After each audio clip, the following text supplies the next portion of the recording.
Abu Dhabi. At ngayon, tatanggap po kami ng reward para sa dalawa naming account na nag-exit. Kamakailan lang. So that will be 2 times 15,000 dirhams. So approximately 30,000 dirhams. Okay? So, nagsimula kami sa M-Goldex noong February lang.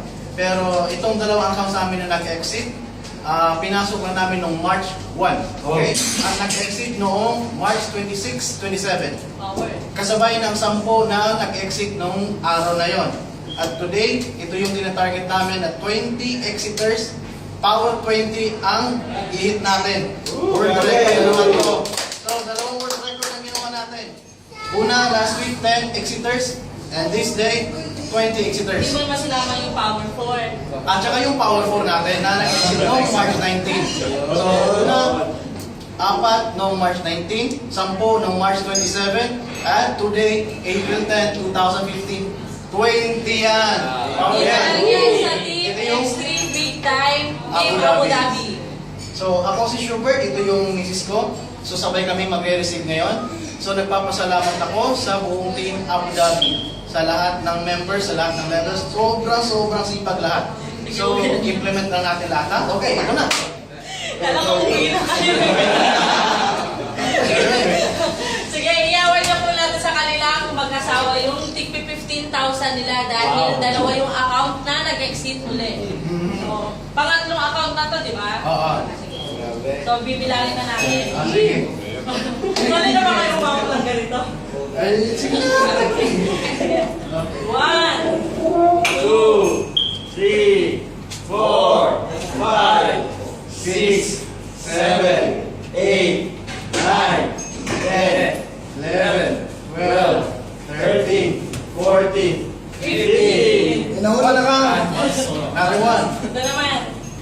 1, 2, 3, 4, 5, 6, 7, 8, 9, 10, 11, 12, 13, 14, 15. So, 1,000 pesos para sa mag-asawang to.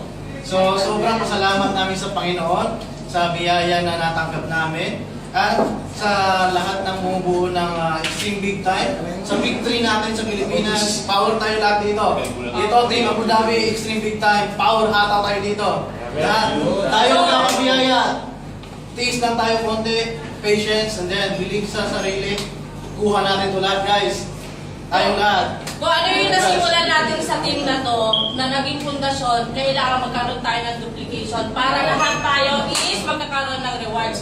At ito pa yung good news. Sa naumpisa natin sa Team Abu Dhabi, lahat aakyat po yan ng leadership. So, naumpisahan na po natin dito. May mga nag-level 1, nag-level 2 na po. Tuloy-tuloy na po yan. Basta kailangan magkaroon tayo ng 4C strategy, which is Una, communication. Pangalawa, coordination. Pangatlo, cooperation. And Pangapat, constant massive action. Ikaw na. Salamat ka. Yung pang lima letter C, Claudine.